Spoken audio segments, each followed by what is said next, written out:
You got my video still? Yes, sir. Okay.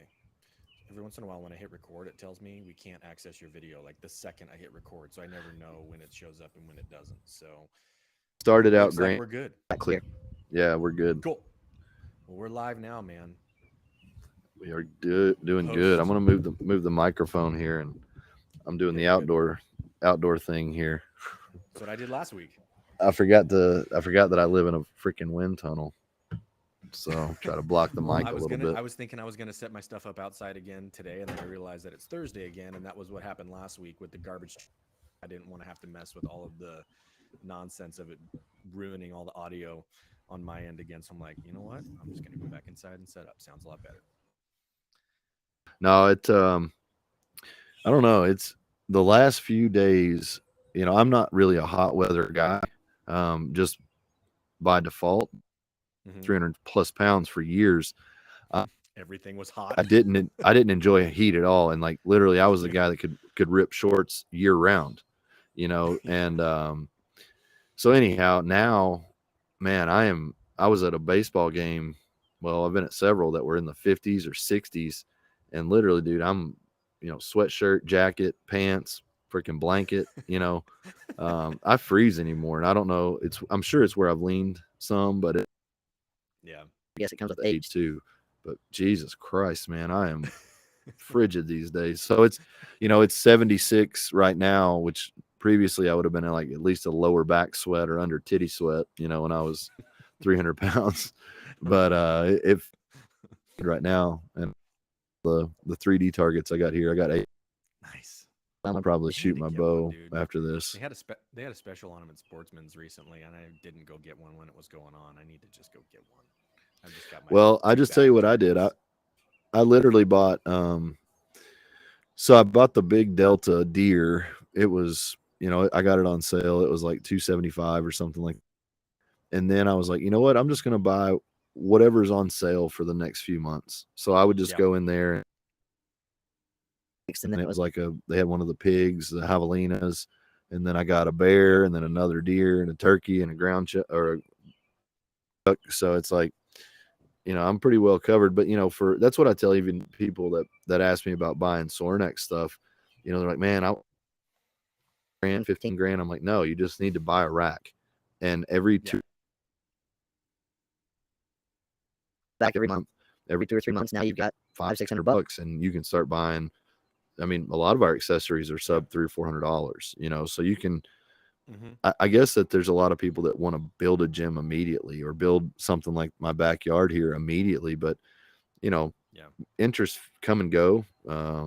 Maybe as an investment and see how much you use it before you decide Yeah. to drop another 5-6 grand. So Yeah. Seriously. anyhow, but I'll probably shoot later. You had It's some. too pretty of a day not You to. had some. You had some things you wanted to lead off with Yeah, today. just a couple simple questions that came through last time, and then I was reminded of them from another podcast. Just simple and light, but I don't Hmm. really, you and I are friends, basically in a current context, but I don't really know a whole lot about your background, so or Yeah. like your childhood. Yeah. What is the first memory that you have Like just of anything. Like the youngest I remember of being, anything basically. the youngest you can remember being Ross? That's a good question. I I know generally the time frame, and there's like two or three memories that I think are right around the same time, but I have no recollection of which one was actually first of that time. Like I remember kind of being like 3, 4-ish years old, Yeah. right? And I don't Mm-hmm. have any idea which one was actually the earliest, but the one that is the clearest in my mind is when my I had to have been 4 because my sister, who's 2 years younger than me, was like walking around and stuff. She looked like I remember probably being like 2, and we were in our house that we lived in at the time, and we were standing in the kitchen. My mom and dad come in, and they have like this big like surprise question that they're going to ask us or whatever, and ultimately was them asking if we were wanting to move into a new house. Like they were going through all this process of finding a new home, and it's the house that we moved into that my parents are actually still in today. So it's the house I, literally grew up my whole life in. But I remember when they sat us down and like asked us, do you guys want your own rooms and you're like you live in a new home and have a big yard and that kind of stuff. And I remember just being like super jacked. And like Yeah. I remember just the two of us like screaming, we're like, yeah, let's do it. Yeah, can we go there right now? And the house was like being built still. So like it wasn't even remotely ready to move in. But I remember them asking, like, we have a new house that we're moving into. Do you guys want to move? And I remember being like super excited. And then like from that, I remember a couple of the things about moving into that house, like going to see it while it was being built and like walking around when it was just all framing and open floor, press board and OSB and that kind of stuff on the floor. And then taking stuff over to it. And that was that was 96, I think, when they bought that house. And so that would have been like early 96. So I would have maybe been like late 3, just turned 4. My birthday's in April. So like right around the Yeah. time I had just turned 4. Yeah. That's And so yeah, I would say that that's the that's clearest memory I have of that around that age. well, I think that's also like that's a very common age range for people to have their first Yeah. memory. That's about mine. My great grandmother. So when I was born, my life on my mom's side, Mm-hmm. and my great great Wow. grandmother, or I'm sorry, my great grandmother was alive on both sides. So That's awesome. this was my great grandmother on my mother's side, and she kind of like the matriarch of the family. You know, she's the one I've spoken of before. Is just to me a perfect representation of what religion can be for a person's life. Like it Mm-hmm. enriched her life, but she didn't crack you over the head about being religious yourself or whatever. But she was a living example, and just the sweetest lady. She looked the same from like 35 till she died. You know, little white Yeah. haired granny, Yeah. that kind of thing. But anyhow, her and my great grandfather, we used to go on drives, like long drives, and over the course of the years, I just pulling into strangers' houses, asking for directions back, and they're like, "Well, come on in, have dinner with us," that kind of stuff. I mean, it's the South, it's the country, but probably like you, right at the turning point of 3 or 4, and it was just me and her on this day, and we were driving through Garrett County, and it's just these old curvy roads, beautiful tree hangs over both sides of the road or whatever. Mm-hmm. I remember sitting on the seat, no seatbelt, of course, Of and course. she just started going tunnel, tunnel, tunnel, tunnel, tunnel, and she was just kind of making a little sound about the trees making a tunnel. And it Mm-hmm. it just made me laugh so hard, like we were both crying in the car, laughing so hard for whatever meal. Probably had some stupid little toy. It was like when I was that little, like I couldn't imagine life not being perfect. You know what I Yeah. mean? Like, and I think Totally. that was one of those moments that sticks out as, man, life was perfect when I was 4. Mm-hmm. Just one of those things. But I've got pictures that probably drum up a few like I was fabricated thinking that memories. too. Like I could probably remember something, seeing a reference to Yeah, something yeah. else. Like I have a foggy-ish recollection of a time period, but Hmm. seeing like some pictures or something, or like even old home movies, like I'm like, oh, okay, I do remember a little bit more of that than I, you know. Yeah, but I think that's probably the first original memory that I have. That if somebody were to just chronicle your life, Brandon, hand to head, like thinking, probably that one. Mm. That's the first one I remember. All I right. do remember. I have one more like half memory, and I think it probably was around that same time, but Mm-hmm. because well, had to have been. Maybe it was even earlier than that other one, because my uncle, my mom's little brother, graduated high school in '96. So his senior football season would have been the fall before '95. So I would have been 3, but I remember going to his. I can't remember like a specific memory of a football game, but I remember Right. being at his senior season high school football games, because then he went on to go play college and then played semi-pro for a couple years over in Europe. And Mm. then so like football was huge in our family, because he was kind of like the one that led it off essentially. And Yeah. so I remember going to a lot of college games, But I remember like vividly being in a at our high school because he went to the same high school I went to. So I remember being at that field, being there to see him, but not watching the game. I mean, that no football games and watches the games. Like you're always running around under the bleachers or playing like your own football game behind the bleachers in the grass Yep. kind of thing. Yep. And so I remember that kind of stuff. So that maybe was even a little bit before that other one, but it's not like a crystal clear, this was the day or whatever kind of thing. Yeah. Well, that's funny that you say that about kids and like you're at the game, but like your parents are either there watching or they know somebody or something like that. So the kids Mm-hmm. just end up like wreaking havoc on whatever Oh yeah. ballpark they're at. But there's a center, there's an old gym here called Seabury Center. And that was where the Berea College played basketball. And what was crazy is it had an upper track, those one of those in tracks that was above the gymnasium, Yeah. like you Yep. see it on all the old school gyms. You Yep. actually couldn't shoot a 3-pointer from the corner in the far corner because the track stuck out far enough, so far that if you even shot correctly to hit an arc to make a basket It hit. or the overhang. So it was it was like one of those That's places. awesome. And we had this coach named Roland Weir-Willie and Great name. Bobby Knight and he were archetypes. Like that was who he was. He threw chairs, he was intense, he cussed referees. Like that was why people in this town went to the game. Like not only were they good, but you were To going to watch see him. the Roland Weir-Willie show, right? Well, that we would always be playing up there and doing all, and all this kind of stuff. Well, there was a coiled spiral like stone staircase that went up and down. And we're running. And I swear on my life, and I don't know if this is true, you imagine something, but like Right. there's a kid named Alex, and I swear we were running so hard after him as for this tag game. And I think we were probably going to beat his ass, like not like hurt him, but like we were just going to punch him, Right. kick him, whatever. Like that would have happened if any one of us got caught, right? Right. I think he ran on the wall, like down that thing, like a motorcycle in the cage, Yeah. and it's just like doing the circle of death. I swear his feet came off the damn stairs. This thing, and we talked about it. Like we were like, did that really happen? Did he really?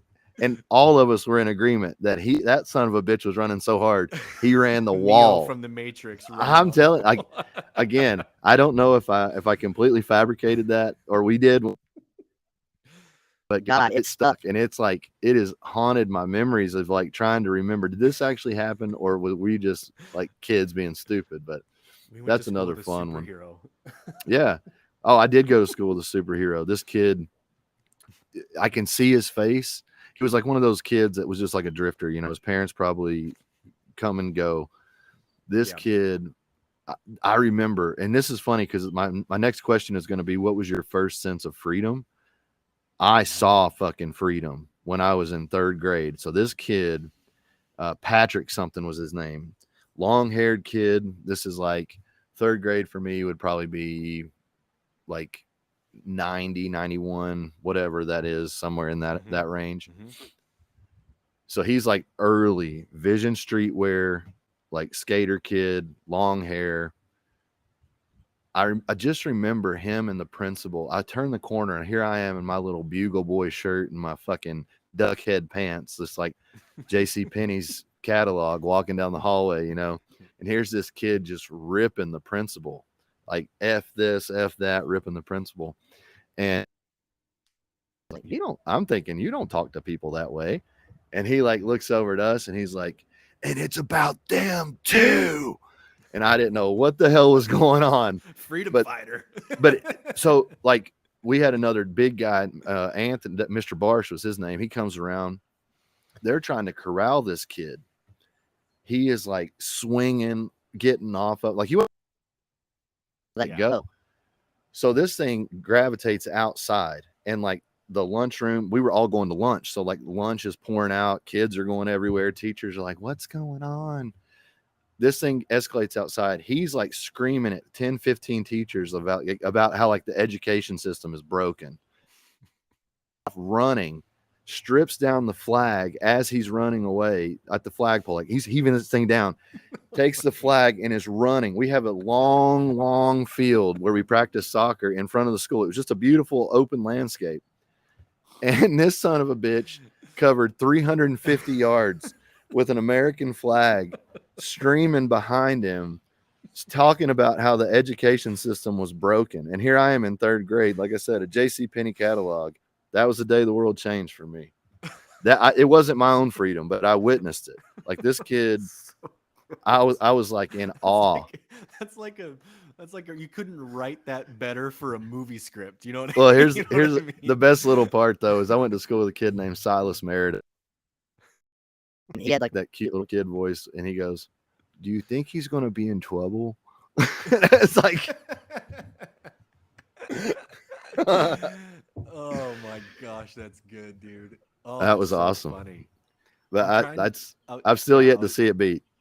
I was trying to think if I was when you brought up that story, it made me think of other. If I was trying to remember something of it being myself or like witnessing it, like what your story was. You know what I Yeah, mean? And like I went to school with kids that maybe not wouldn't pull something off like that to that degree, but were kind of the ones that just had zero, I don't know, maybe inhibitions is the word, about like yeah, any social situation that they were in, you know? And yeah, sometimes it was like, okay, there's definitely some issues here. Like yeah, this isn't you being some sort of messenger for something. It's you just being a jerk. You know what I mean? yeah. Like there was a little bit of there was some of those kids, but I'm trying to remember like if I could think of something in myself, and it might be, man, it might even be just like because the thing that I'm coming back to is I remember uh this summer, and I can't remember if I was probably 10, 11, 9, maybe 9, 10ish, Yeah, around there. And it was like at the peak age of like going over to friends' houses yeah, and staying the night and that kind of thing, you know. Cuz like when you get into middle school, it's like yeah, you'll hang out, but like you're kind of past like the sleepover stage like into middle school and high school stuff, but like yeah. that You nine, start 10 years old I remember. the opposite sex, right? Got it.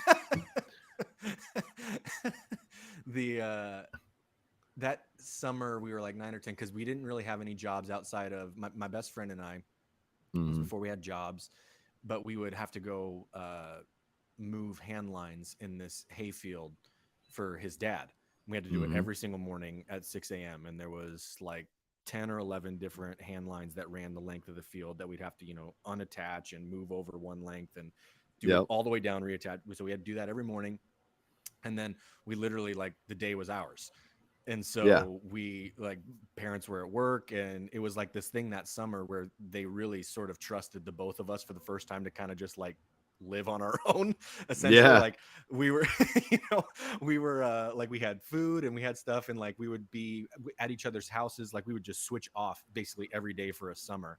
Yep. And I just remembered like doing all of the things that we would do during the day just whenever we wanted to do them. Like he lived in town, so when we were at his house, like we'd walk across the street to the park and like go play baseball, just the two of us. And we had this game that I remember doing when we play wiffle ball in his yard. He had these trees in his yard that we would mark as the bases that were almost exactly set up like a baseball diamond. And Yeah. that was peak TBS Superstation playing Braves games every single day all summer long. Oh So yeah. the Braves were our favorite, still to this day, because that was the only team I ever got to see play. You Yeah. know, like That we was watched America's Braves team, games. dude. We watched Braves every single day, games every single day during those summers. And then we Yep. would go out and play one-on-one wiffle ball and be the Braves. And then we Of would course. mimic the batting stances of every single person in the lineup. And we had like, so this, keep in mind, so this was like, this would have been 2000, 2001. So Mm-hmm. the team that won 109 games or whatever it was, like that the Yeah. best Braves team to never win a World Series, which they were kind of famous for that until last year, going to Yeah. however many 15 or 16 straight division championships or whatever.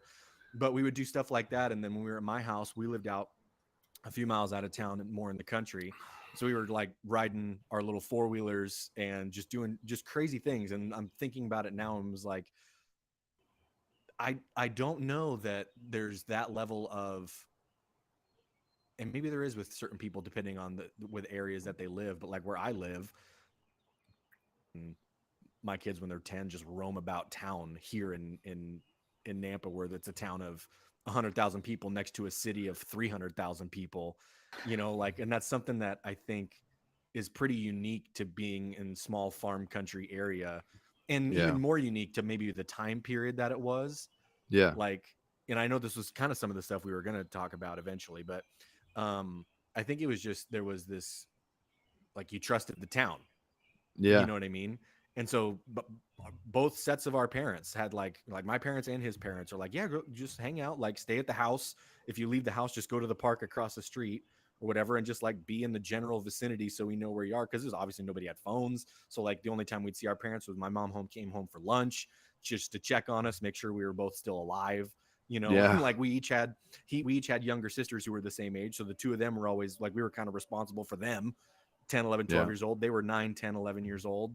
So it was kind of like I'm in sense of freedom. I remember that summer, whichever summer that was, 10, 11-ish, being like, we can kind of just hang out and do what we want. Like we don't have to go to a sitter's house during the day. Like, it was kind of a pretty, it was one of the best summers ever. I still remember it being that, because we're just like, yeah, do you want to go to your house tonight? We'll go to your house. And it was like a month, 6 weeks straight of like we were together every single day, just doing whatever we wanted. Like it was Yeah. literally like Sandlot style summer stuff. Yeah. That was how it was. There was so I was on a swim team, dive team when I was a kid, and a lot of us get to the pool early. We'd get there at 7, and we Yep. would swim until 8 or so. The pool opened at like 10 or 10:30. So we would get in and we would swim until 8, 8:30, clean up, kind of help Mm-hmm. the coaches and the lifeguards. So now it's like 9, 9:15. Mm-hmm. Well, I would literally just sit outside the pool until it opened at 10 or whatever. Go in, then my friends would slowly start trickling back in too, and we would be there until my mom got off work at like 5, 5:30. Like Yeah. completely. I had $5 to live on that day. It was like Mm-hmm. Yeah, I could, exactly. if you blew it on blow pops and Snickers bars, you were going to be hungry. But anyway, that was a lot of the probably 10, 11-year old range for me, where I started to get a lot of that. Gee, I don't know, man. It's actually younger than that, because I mean, I had a lot of freedom. My dad Yeah. worked really late. My mom, especially once I was 10 years old, I got twin brothers, so she had double duty there, and my dad still worked a lot. But because there were so many kids in the neighborhood, like I said before, there was like 15, 16, 17 kids at a time. So you always had 5-on-5 basketball. You could always play like at least Yep. 6-on-6 or 7-on-7 football kind of thing. Yep. And I was the youngest, but it was like I was just a step or two younger than everyone else. So it was like, Yeah. come on, mom, come on. Yeah. So finally Right. let you go. Man, that I don't know that it was what I wanted, but it was freedom. And then I got exposed to a lot of I should not have been exposed to as like a 7, 8, Mm. 9, 10, 11-year old. Mm. That is a Yeah. fact, because at the top end of that bracket, there was guys 15, 16, 17. So 7-year It's a old big hanging gap. out with a 17-year-old, It's a it's big like, gap. hey buddy, you want to smoke some weed? Not yet, but I will look at that Playboy. You know what I mean? Like, Yeah. it was one of those deals. Yeah. I mean, that's the way it was. And God, I watched all the like Jason movies, all the Oh, Elm Street dude. shit. Like, I've got a story for you about that. I remember I was in first grade, and we were at a friend's house that was like and this was the experience that prevented me from going back over to that friend's house until I was like in high school, right? So like yeah. that's And so I remember we were first grade, we were watching a movie, and at the time, so I'll tell it I'm going to Tarantino this story and tell you from the end, and then come back all right, to the great. beginning. So I love it. so a couple of weeks after this incident happened, I'm in the grocery store with my mom, and we're just Mm. getting stuff, and she's checking out at the thing, and I'm kind of wandering around at the checkout, and there's a section of movies that are at the front that are like on the spinning thing that are stacked, and you like the rental deal, and I'm like looking through them or whatever, and I go pick one out, and I'm like, Mom, this is the one I watched at his house the other night, and her face and the cash register's face turned like pale white, Oh yeah. and it was the first Blade movie. Oh And shit. I, was, I was 6 years old, and she's like, Yes. what? And I'm like, yeah, this is what we watched at Brody's house the other night. And she's like, are you serious? And then she's like, because she'd never seen it, so she's like, she went and watched it later, Yeah. and she's like, and that first scene in that movie, like the first Blade, when they're all in the dance club, and like the blood from all of them just starts raining down from the showers of the dance club on all of them out of like the fire sprinklers, and she's Yeah. Yeah. like, no, that's not ever happening again. So it was one of those, like, I didn't know any better, and I don't remember really even finishing the movie or like having it have some weird effect on me at the time, but like just that it was, a bunch of 6-year-olds, and his mom was Yeah. like, hey, you guys want to watch Blade? And I was Yeah. like, yeah, sure. Like, Stepdad, he's really artsy. Here before he had a lot of mhm. jazz records and had a lot of cool Yeah. shit. He was a tailor. Well, nevertheless, he was really, really into movies, and I will never forget this. So we had watched Fugitive with Harrison Ford, Yeah. and dude, I was young. I was like, I don't know, 8, 9, 10, whenever it came out, like right as it came to HBO, and he was like huge into ripping shit off HBO because Hmm. he would like dole them out to the family. He's like, here you go, I've Yeah. got a VHS for you. So anyway, he's like, we should watch. He's like, you were talking about Dracula and vampires and Castlevania and all this stuff. And I was like, yeah, yeah, that's cool, yeah. He goes, we should watch Bram Stoker's Dracula. So I'm sitting there watching this thing, and God dang, dude, I'm like, when that freaking werewolf comes out and starts raping the girl and down on her in the cemetery, and he sits up and he's got blood all over his face. I was like, that was probably one of the most shocked. Like, Yeah. if you had shown me the JFK assassination, never seen it before, I could not have been more shocked. Like, I went home and I told my parents, and I was like, this werewolf was eating a girl between her legs. Like I'm sitting here just Oh my reporting the story. gosh. And that was an awkward few conversations with Yeah, my I dad's stepdad imagine. after that forever. He was like, fucking rat, piece of I shit. remember the first R-rated movie I was allowed to watch by like when my parents like let me watch was Die Hard. Oh yeah. And because it was literally my mom, I remember my mom putting up the Christmas tree, and Hell yeah. she's like, this is, we're gonna watch, you want to watch this one? And I think I was probably around 10 or 11, and I was like, yeah, let's do it. So I Yeah. was pumped. They let me pick. It was between that, they had three options. They're like, you can watch Die Hard, you can watch The Matrix, and actually now I can't remember the third one, but I remember picking Die Hard because it was around Christmas time. She's like, this is a good Christmas movie. And I'm like, all Yeah. right, let's do that one. I used to I used to watch Lord of the Rings, the trilogy, 5:30 in the morning, make a good cup of coffee, sit down, start the movies at about 6 p.m. or So 6 good. a.m. So good. and would carry you through to a little after 7. Well, dinner was served right about 7 and after dinner. So it was like Lord of the Ring finale. Everybody else did their shit, and I just stayed there and just watched the war for all time. We talk about like those early memories, Mm-hmm. and so I had my my dad's parents. My dad's dad passed away. My dad was really young, and then my grandma got remarried. So I never knew my dad's real father. Like Mm-hmm. my dad was like 6 years old or 8, 7 years old when he passed away. So Okay. the grandfather that I knew was the one who raised my dad. But my dad was the youngest of six, and it was like a Sure. Brady Bunch scenario. Like he came in with three girls. My grandma had three boys, and then they got married. And my dad was like Bobby. He was the youngest. Yeah. And so all the older ones like all remember my grandpa. My dad didn't have a ton of memories. But anyway, so and then my mom's parents had gotten divorced when they were young, so and each of them got remarried. And so I had, three grandpas and three grandmas from like the separate marriage and stuff growing up. Mm-hmm. And, unfortunately, I didn't have like a super long amount of time with any of them outside of my dad's mom. She passed away when I was 20. I think I was a sophomore or junior in college. But all the rest of them had passed away by the time I was 16. And Mm-hmm. so like I didn't have, like I had a lot of childhood memories with them, but nothing like, even outside of barely middle school and high school area, right? And so one of the things that was and I almost kind of forgot. Oh, the memory. We're talking about movies.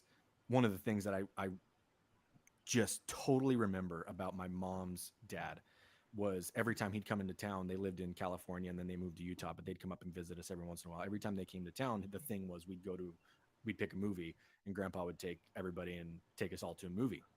Mm. Every time they came into town, that was like the thing. That Yep. was what he loved doing. And so every year for those 3 years in a row that those come out, those were the movies that we went to go see, were the Lord of the Rings movies. And I Yep. remember seeing them like on release day, or the day, that weekend at least, or on the Sunday, because grandpa would come up into town on that weekend, and we would go, and he'd take everybody, like my mom's brothers and my mom brother and younger sisters and all that stuff, and all the grandkids, my sister, everybody, and go to the movies. And so like there's always every time I watch them, which is a lot, by the way, like I Mm-hmm. watch those movies still probably once or twice a year. I'll sit and go through all of them again. Yeah. But like that's one of those things where I always come, like every time I watch them or even read the book, like I'm instantly reminded of going back and watching them all with him. And I was actually thinking about it the other day, because there was some people that I'd seen talking about, having grandparents. And like and don't get me wrong, I had grandparents my whole childhood, Mm-hmm. but it's one of those things where I'm really, and honestly, Molly was the same. A lot of all her grandparents passed away by the time she was in college, basically, as well. So like we didn't have the adult interactions with grandparents that, a lot of my, like I still have friends that have grandparents that are alive, like Mm-hmm. I'm 30. And it's one of those things where it's like that's one of the real sad things that I can remember. And so like I'm in this place right now where obviously I have two kids. my Sure. sister my sister has one. And so like my dad is 63, and he's 2 years, or 64, just turned 64, and he is the same age as two of my grandparents when they passed away. Sure. Like, so those things I'm thinking, like looking at my kids, and I'm Yeah. like, you're only 4 years old, like Yeah. and so it's just a weird way that you look at it when like your own kids are in the picture, and then you realize like your parents are approaching that. And like Molly's parents are a few years older than that, and they're older than most of my grandparents when they passed. Like there was some health issues that caused some of the ones in, my grandmother had breast cancer, another my grandfather had a heart attack when he was 64. Like it was stuff like Sure. that, Yeah. and so you think about it and you're like, my dad is the age that my grandpa was when he passed, or older than my grandma was. And like it just kind of is a weird experience. You know what I Yeah. mean? I mean, I'll be real fucking honest with you. I'd never equated it to how close my dad is. Paul died right now. I mean, Yeah. Jesus, like I'd never even thought of it in those terms. I've thought of it more so. My dad's dad and his dad both died at 73, and if I'm not mistaken, I've quoted this before, and I think it's accurate. They died on the same day, Oh, actually. wow. Yeah. So, um, I have a little bit of an issue that I need to probably resolve with my dad, and it's probably not even an issue to him, but it is to me. Mm. Um, when my papa died, my dad, um, and I don't know how much he would be upset with me talking about any of this, but to this day, I still can't talk to my dad about my grandfather. He just gets too emotional. Mm-hmm. Uh, he always called him daddy, like just very, very like a admiration kind of thing Mm-hmm. for him. He's a Navy vet. He was an entrepreneur, owned several restaurants and businesses and stuff, and battled cancer off and on. And as a kid, all I'd ever seen him do throughout, he'd had 2 or 3 bouts, and I am probably convinced at this point that it stems from a lot of his time in the Pacific, two in the Korean. But nevertheless, Sure. he got cancer. He beat it. He Yeah. got cancer. He beat it. So my senior year of high school, He'd been fighting some cancer. You know, I don't know if it was just the fact that cancer had been such a nonchalant thing to me in my life, because everyone that I'd known and family had beaten it. Like it had all been, maybe it was more major than I thought. Mm-hmm. So senior year, I'm at a new school, part of my junior year and my senior year. So it's like I'm highly invested in keeping friends, whatever. Plus I played sports, and at a new school, trying to find a girlfriend or whatever. So this girl, I'd been kind of like, I wouldn't say chasing her necessarily, but we had just gotten to talking to each other in the hallway, and then had a couple classes together. So finally get up the nerve to ask this girl out. And she's like, yeah, let's do something this Friday or whatever. Mm-hmm. Well, that Friday, like I'm giddy after school, like I'm ready to go home and whatever. I think we were going to go see some movie. My dad meets me in the parking lot of the school, and he's like, son, I got to tell you something. My dad is a man of very few words, and I've never seen a man show emotion. Like, I've never truly, I guess I've seen him angry about things, but Sure. like, I've never heard him complain about his job. I've never his back. I've never heard him, like, he's just not a guy that emotes. So he comes up to me, and my dad has a lens change glasses or whatever, and I can see that his eyes are red, kind of peripherally around the frame of the lens, but I can't see his eyes. And he's got his hands on his hips and kind of rocks himself back, and his head's kind of looking to the sky, and I can see his lip quivering. And man, that's for Yeah. me, even talking about it, like, my dad's a rock, and here you see this person being emotional. And he goes, I got to tell you something, son. Daddy's gone. And I just remember, I think it hit me a lot. Like, that was the first person I knew that really died. I mean, Yeah. outside of like my great great grandmother, she's supposed to go to sleep and die. Like, that's Yeah. what happens. Yep. It kind of hit me like a ton of bricks. And I was like, well, okay, well, I've got a date tonight, so I got to go. And I got in my truck and I drove around the back to the basketball practice, and I was sobbing like the whole time I was in the truck, like going around sobbing, halfway because my grandfather just passed away, halfway because I just said the dumbest thing I could have ever said to my dad when he was like vulnerable with me for the first time in his life. And then, 18-year-old, 17-year-old angst of like having to tell this girl, I can't go on a date now. Like it was just a Mm-hmm. stupid fucking day, stupid fucking moment. But I've never said to my dad how bad I felt about that reaction. Mm-hmm. But it was like, I probably should, because my dad is like me. He remembers everything, Yeah. and like, I'm sure that my reaction in that moment was probably the last thing he expected and the last thing I Yeah. should have done. Um, but you just don't know. And that was the genesis for me a few years ago, is actually June 1st, 2019, to really like examine my life. That was the day I had a conversation with my dad, actually just a couple days prior. I was big. I was 345 pounds, but I'd gotten myself down to about 320, and I was telling myself, like, this is good weight. And, I came in from a workout. I'm already 19 surgeries deep on my knee, and I'm hobbling around. I don't walk well. I'm just kind of exhausted doing anything. And he goes, son, why do you train so hard to feel so bad? Mm-hmm. And I was like, well, there it is. That's the question I'd never asked myself. Yeah. Like, that's the angle I'd never looked. And he was right. And I was like, well, what if I started training this hard to feel better? What could that be? And I told you I'm a very goal oriented person.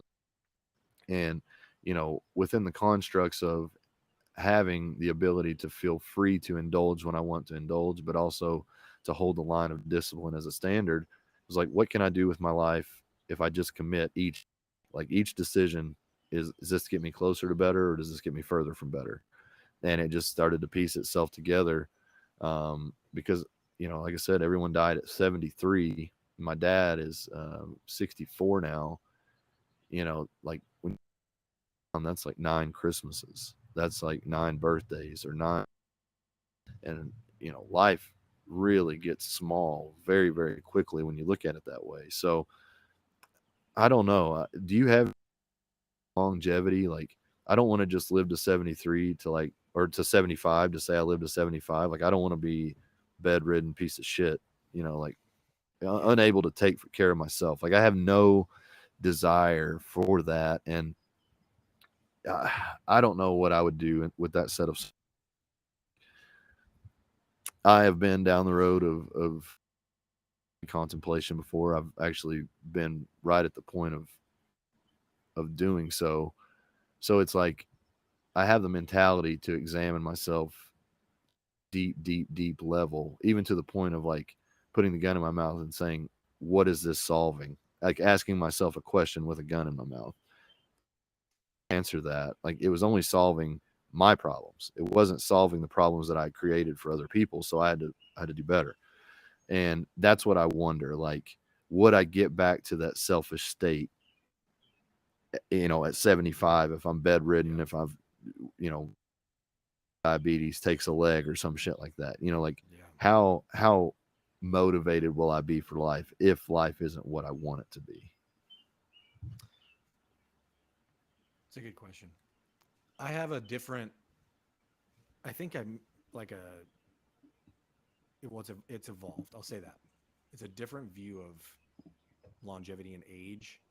And Mm-hmm. obviously it happens as you get older, right? Like Right. I remember thinking like the people that were old when you're young, like Mm-hmm. the guys that were, and I think part of it actually too is I think people are generally healthier in a lot of Yeah. ways. Oh yeah. Like there's a lot of things wrong about how the way people take care of themselves now compared to past generations, but at the same time, there's still ways that has improved, like people improve people's health as they age. Yeah. Like I remember seeing my grandparents and my grandparents' friends when they were in their 60s, thinking they were 1,000. And Yeah. like, and that's one thing when you're young and you think that, but then like even now, when we go back and we look at pictures of them when they were in their 60s, they look like a lot of people I know now that are in their 80s. Yeah. You know what I mean? And like my Yeah. dad being 64 now, I'm like, he looks like, he looks like a middle 40, like 45. Yeah. Like my dad has type 1 diabetes. Mm-hmm. But he takes, I mean, like he's like the poster child for how to take care of yourself when you have it. Sure. For, Yeah. like he is super diligent about how he has to eat, and he has to do the insulin shots, when he eats, because it's like type 1, his pancreas literally does not work. Like he Yeah. has to manually do the job of his pancreas.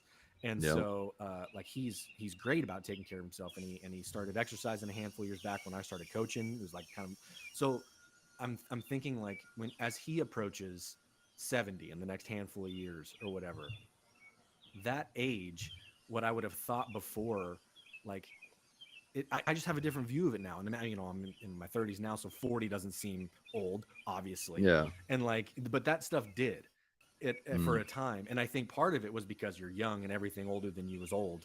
But part of it Yeah. too is like there was this, it put off the effect of not only like they're internally old, Yeah. not like I don't even know if what I'm saying makes sense. And so like as I'm seeing, my wife's parents, my parents, like go into their mid 60s approaching 70. My father-in-law just turned 70 this year, and like he's still, I mean, like he's got some arthritis and he's a little banged up, but like he moves around and he's sharp as a tack, and like he's still got muscle because he trained with like bodybuilders in the 90s and 80s and stuff, so like he's still got good Yeah. muscle on him. And like these guys, it's just a different, I have a different approach to longevity, not in the way that I'm not aware of it, Right. or like not aware that, just because they're healthy now doesn't mean, things happen as you age. It just, Yeah. that's the way of it. And things could randomly happen. And it's not that I'm like in denial that those things could happen, because I'm not. But Yeah. I think I'm, it's less of a daily like mortality thought that I have, Yeah. because I remember like in the final year or so of my grandmother that passed away when I was 20, she had gone through some dementia after my grandfather passed away.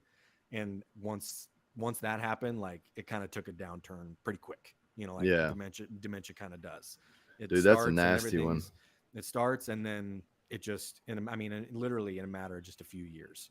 Like Yeah. he passed away when I was 16, and within 5 years, she was gone, and but it just it hits so quick, you Yeah. know. And so I remember those last couple of years. Um, like I'm like, I can see that she probably doesn't have a ton of time left, you Yeah. know. Like I could see that, and she was 74, and so it's just a personal experience. I think has such a impact on how we view mortality and longevity, like how you had said your experience with them passing away at 73 years old. Yeah. Like 73 is like a kind of a hard number in your head because of that. Yeah. You know what I mean? And like that was why I had these thoughts in the last couple of years as it relates to my parents, because like my dad is older than two of my grandparents were when they passed, or at the same age as two of them. And so like okay, he made it past that, like, and he's still working 12 hours a day doing farming stuff 5 months. I mean, like he's out in the middle of a field right now, like Yeah. walking around and doing stuff. And so like it's almost like an optimism that comes from it, rather than like a I'm seeing the end kind of a thing. You know what I mean? I'm like, you know, I'm optimist. I'm an optimist in that regard. Like they're doing well, and it's more of a, yeah. I don't know if I'm just even talking in circles around it, but I'm trying to like work it out in my head as I'm saying it. Mhm.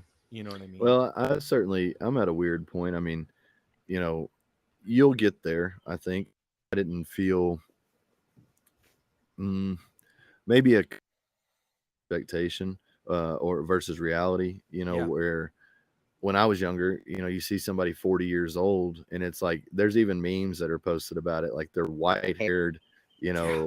always in a business suit or something. Yeah. They look like professional human beings, and I'm 41, and I feel like sometimes I'm just a degenerate. I mean, I'm sitting here in a beanie, bright colored glasses, and a tie dye shirt with jujitsu spats on. You know what I mean? It's like I am a child, apparently, forever. But it's like, am I the guy that, when I are not, well, fuck that. I don't go to kids' bars, so it's not really a relevant conversation. But there's always some guy at the bar that's 20 years too young as far as dressing. Like, Yeah. I wonder if people perceive that about me. Like, I'm Mm. that dude, pretty mellow, so it's not like I'm trying to get people's attention, but it's like I wonder if people just assume by the way that I dress or carry myself, like he's holding on to his youth. No, I literally don't give a like that's more about my speed than that's anything a else. But that's a funny contrast, because I always am assumed to be way older than I am. well, yeah, You know what I talk mean? like you're 150 years old. That's Like, what I mean. They're like, I remember people asking me all the time, even like guys that we had just became friends with in the last couple of years through the Sornex events and Winter Strong, stuff yeah, like that. Like, oh man, I was pegging you for like early mid 40s, and I'm like, no, dude, I'm 29. Like, yeah. Well, that's the thing too is I think the way that it goes both ways. Like one of the things that I tend to do hyper polite, like yep, outwardly polite to people, yep, just because, you know, you never know people's perceptions, past with something hmm, strong, tattooed, whatever, um, or their stereo. yep, You never know what somebody thinks about that. So I'll try to go out of the way. If it's a lady, I try to open the door. If it's a guy, try to hold the door, say hello, how's your day? Like I don't care who it is. I just try to make myself known as a nice, friendly person. It worked for me when I worked in the bars. I made friends. I was friendly with everybody that was a customer. I was just nice.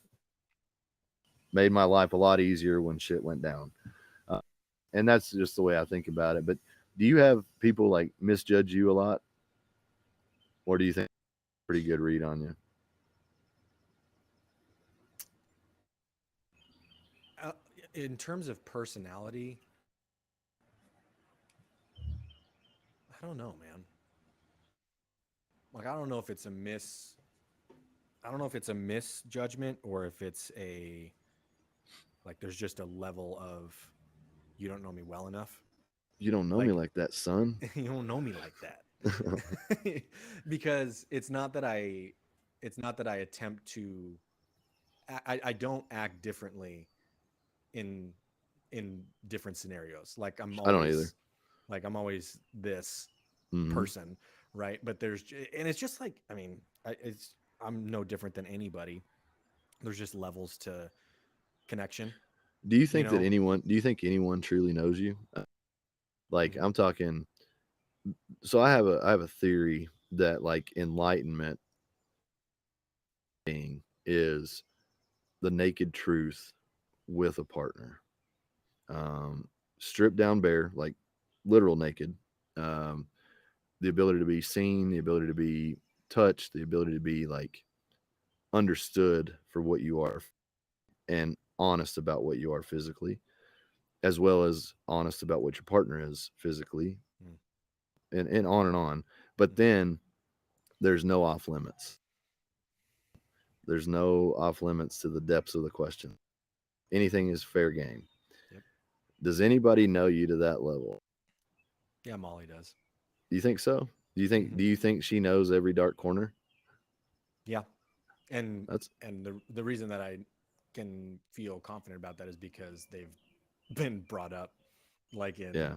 in conversations and stuff. I mean, I've known her, so I'm 31. I've known her for 17 years. Mm, Like, like we were friends for almost a decade before we were together, and we've been together for 11 years. yeah. So, like, I mean, I've literally spent like 60 to 70% of my life with her You in know, some capacity. You know I what I can mean? see why there's value in knowing somebody for a while before you actually date them. You know, because you get a Yeah. you get a bird's eye view of who that person is through different experiences. You know, and it's like Yeah. some people, and that can be bad too, because I would venture person, um, interpersonally, very very protected and like it to that level. It's a different. You know, Mm. if somebody is in the circle of people that I care deeply for, love, it's a very, very different version of me. It's a very real me than what people get on the outside. Like I'm very real and I'm very honest and things. I just don't go to a level. You know, I heard somebody say something one time when they were explaining friendship. It's actually Mike DeSanti. He's a guy that you need to one have on your podcast, but Yeah. just meet. He's amazing. But he works with Jay Ferrugia, and Mm. dude's got some exceptional philosophies on life. He's lived a very, very strange, different life. Lived in a teepee in his parents' backyard from the time he was 14, and would do like intense sessions. Like he would hold sweat lodges for like 15-year-old kids. But anyway, he was like, you know those people that you got a fence on your yard. Why? To keep people out. He was Hmm. like, so there's a lot of people that come by your front yard. They walk by, they drive by, they wave. You know, did you get your mail today yet, John, or whatever? You just have passive conversation. You're polite, you're friendly. He's like, then there's people you swing the gate open for. They come in the yard, you toss ball with each other's kids, you share lemonade here and there or whatever. And then there's people that you invite inside the door. Hey, let's watch a football game. Hey, let's just come inside. It's too hot out here. Let's grab a cold beer and talk. Into your kitchen, to your dining room. Hey, I want to have a meal with you, and I want to share deeper conversation with you. I want to get to know you a little bit better. And then there's only is reserved for you and one other person. Like when you start clearly defining your life as a hierarchy, that is what it has to remain. Like that bedroom is for one or two. It is not for an open door policy because Yep. you can't get into the inner circles of the ring Yep. and bypass the others, so that kind of Hmm. closes the door on a one night stand mentality or any of that stuff. Like, so the people that work their way into having dinner with you become the people that you then like, that's your core group, the value group. And then above all that, there's the one. Yep. And that's a system that, man, if people could adopt more of like, you can't jump levels. Like even our friendship, like you were peripheral for a long time and we got along great, but Hmm. it was just some ebbs and flows before it became a deeper part of that concentric ring. It's Yep. like it just interesting how my people and my view on friendships have evolved basically because of a view of myself. Yeah. Like one of the hard questions I ask myself is, will you people who do not define friendship or extend the level of friendship that you extend? Will you still talk? Mm. And that's been one that has that it's a hard question to answer, but it's also been something that I've slowly started to do, and it's beneficial. Just meet people at the level Yeah. that you're comfortable with. Don't overextend. And I think as far as Molly and I go, the reason that it was we were friends for so long, it's a funny reason, was because she's 2 years older than me. So when I was an eighth grader, when I met her, she was a sophomore in high school, and there was not She going to be raised you any, right. Good. there was not going to be any dating at that point. And we actually did briefly date when I was a senior in high school and she was a sophomore in college, and that Damn. just timing wise didn't work. Didn't last too long. Damn. And then yeah, and then when she graduated college, I was a sophomore in college, and then that was when we've been together ever since. But when we're talking about, I think I do recognize at this point, and I maybe have inadvertently or indirectly changed this about myself after getting married Mm, and having a little bit more of a view of protection in my head, like even if it's direct or indirect, like that's always kind of, and then especially since having kids, but like in terms of becoming friends with people or meeting people, like there's always, and to use the analogy that you laid out, mm-hmm, like I'll always have the polite and friendly mm-hmm. interactions with the people on the sidewalk, you know what I Yeah, mean? for sure. But I'm noticing in myself in the last handful of years, very few, like in a decreasing amount as it goes on, get further and further onto the Yeah. property. You know what I mean? And I'm not, and part of that is just because now that there are, essentially three, not essentially, there are three other lives in my home. Mm-hmm. Like I have to be diligent about the people that I allow around my family.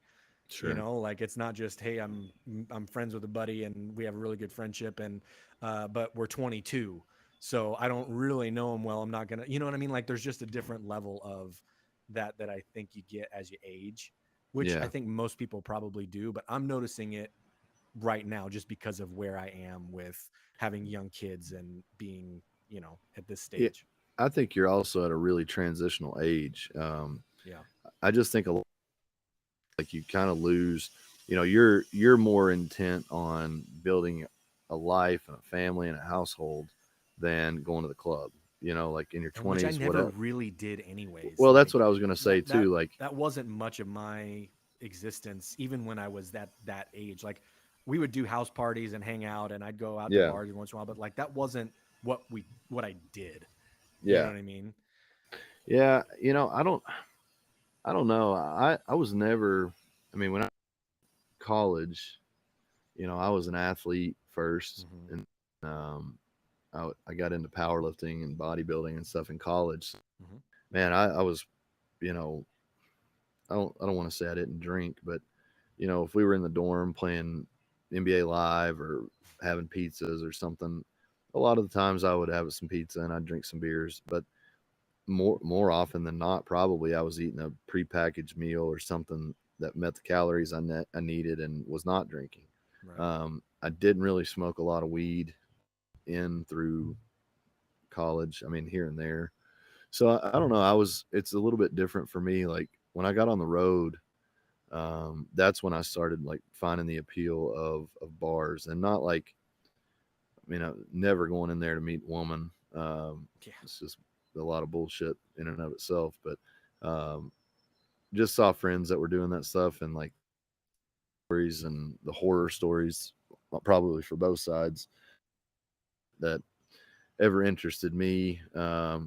I had a lot of shit going on in my personal life that was just trying to sort out. So it was like I would go to those bars to kind of disappear. Like I would Hmm. just go in there. You can put your head down, you can order some food, have a beer, watch a game, whatever. So culture, and that came from was that led into, you know a little bit later in my life, I guess, than Yeah. most people's typical Yeah. venture into that. But I don't know, man. I would have no desire to be in a bar scene or any kind of bullshit right now. Like I That, just it's so like I guess in a sense of like, trying to find a partner. Like there's yeah. like this age of people, well, not age of people. I mean like this time in Yeah. history and what you see and what you hear and what you gather from other people, man, it's a fucked up world, you know?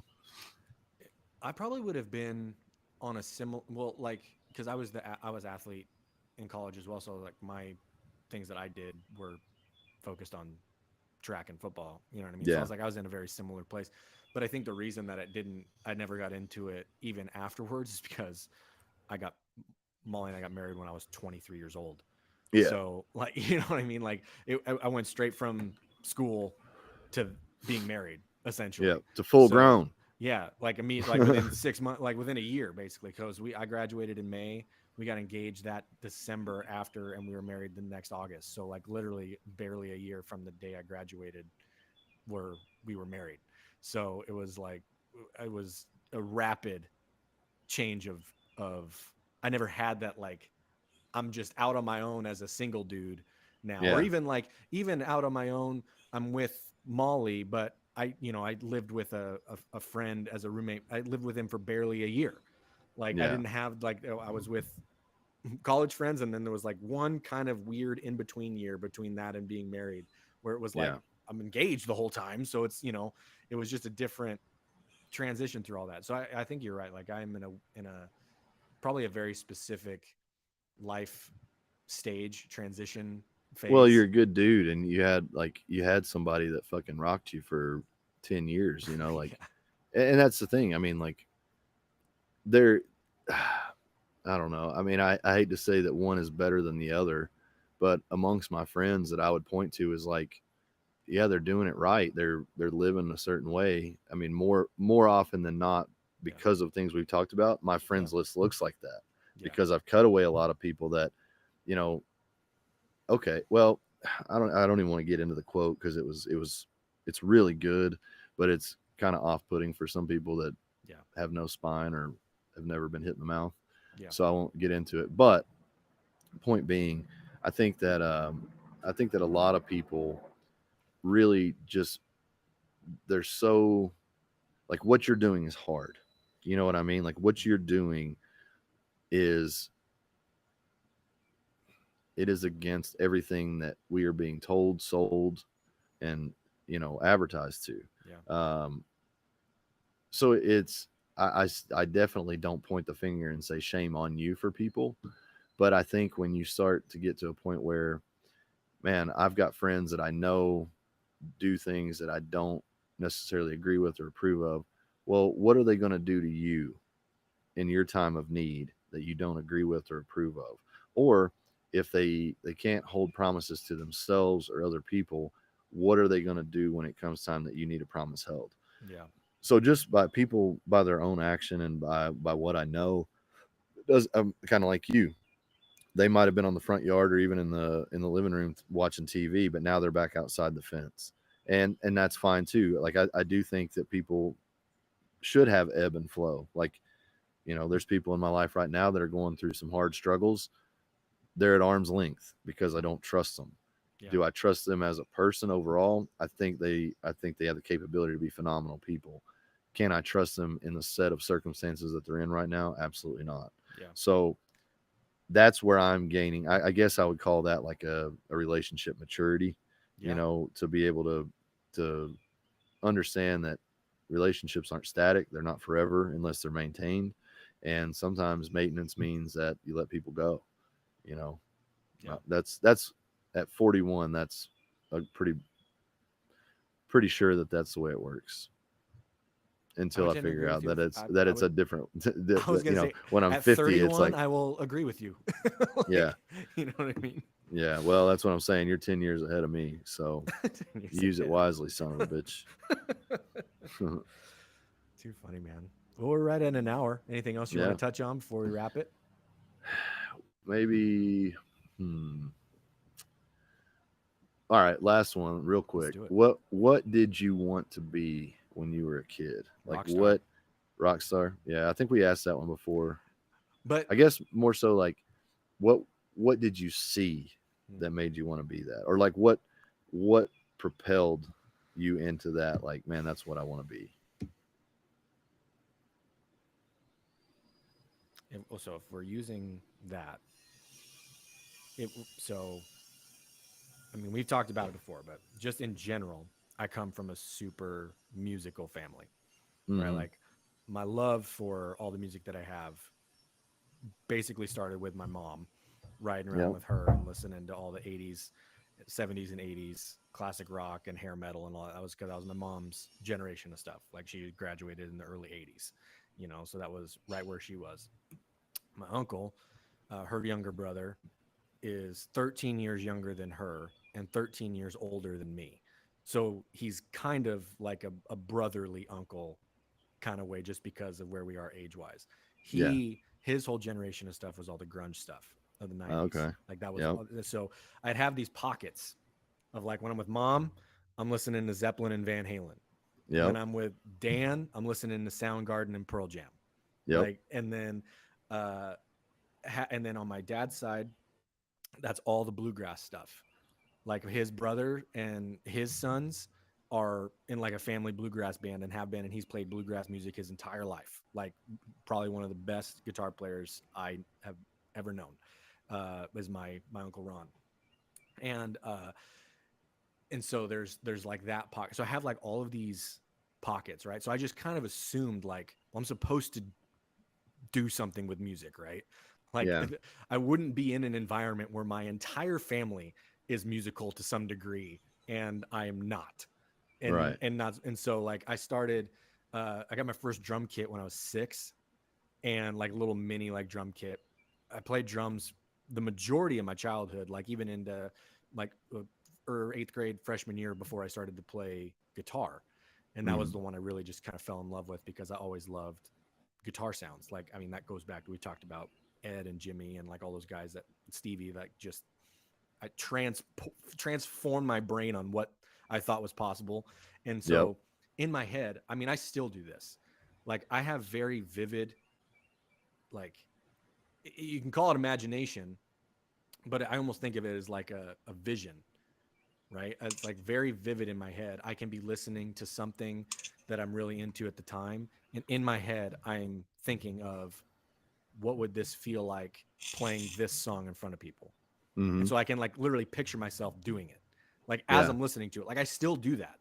Like even though and I've played in a handful of different like you can call them bands or whatever. Like I've only played one or two maybe actually played 3 or 4 times actually in public in front on stage in front of people, but like I played with guys for years, Yeah. you know, and so that thought has like been in my head since I was 5 years old. Like I'd hear something and be like, man, this would be so cool to just wail on this song in front of 1,000 people or in front of like 20. So like I'm always in my head, I'm like, well, yeah, that's what I'm supposed to do.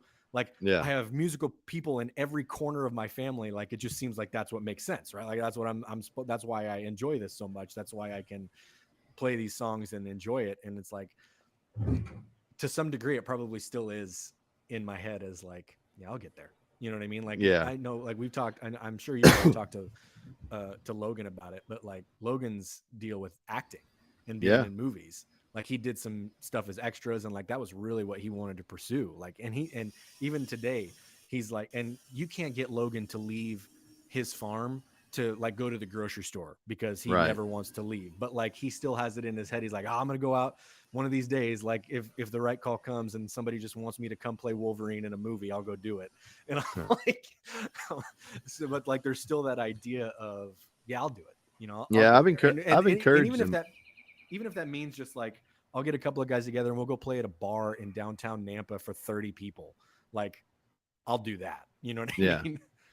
Yeah. I think for me, it was a dual thing. Like GI Joe was huge. I wanted to be in, Mm, I wanted to go that route, and the other was I actually just I loved sports. I loved. I mean, when I was a kid, tennis, I would watch golf, I would watch Formula One, I would watch IndyCar, I would watch NASCAR, I would watch basketball, baseball. Like I just love sports all the time because of where I grew up, the kids I grew up with. I mean, we sports all the time. Yep.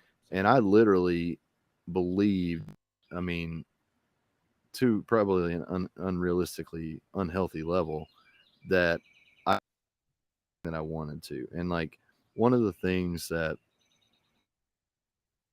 any of the things that I've truly ever my mind to and wanted to do, I've done it like without fail. Hmm. So leaves me in a weird place now with something like jujitsu, but it might be kind of answer to that because it does allow me to be an athlete. It does allow me to be Yeah. in pursuit. But the hard thing for me is I world champion level mindset.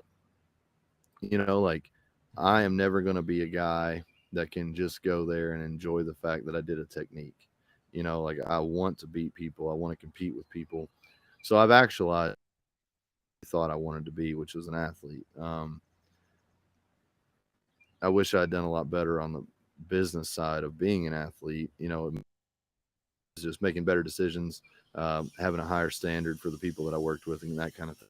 Hmm. Um, I don't know. I really look at my life a lot of times, and man, it can be frustrating some days, you know, because sport with an injury, and I'd always kind of envisioned taking off my lifting shoes and kind of having that moment where you could walk off or whatever and be done. I could have had that after the fact, but I wasn't the same lifter. You know, I didn't. I tried to come back and I competed a few times at a very high level, never really believing that I would get to the level that I was, even though I bench pressed more, even though I deadlifted more. Um, it just took monumental effort towards individual lifts to get those numbers. And when I started trying to do it, I realized there's no way I can be the lifter that I was. So kind of had a less than publicized exit from the sport, but that's fine too, because really I got more than I ever should have out of it, you know, but Yeah. it still leaves me with a want to have had it go my way, you know, like Hmm. to have been able to write the story the way that I wanted. But I don't know, man. It's one that still haunts me. I think the have been because I was an athlete and had that mindset, and I think a lot of my dark days are because I've been, you know, athlete's mindset, you know. Yep. So Totally. it's a tough one, man. I get it. Want to wrap it there? I think so. I think it's a good place to stop. I mean, we can tangent off and go another 2 hours, but we might as well just save that for another episode. Another episode. You know what I mean? Sweet. All right, guys.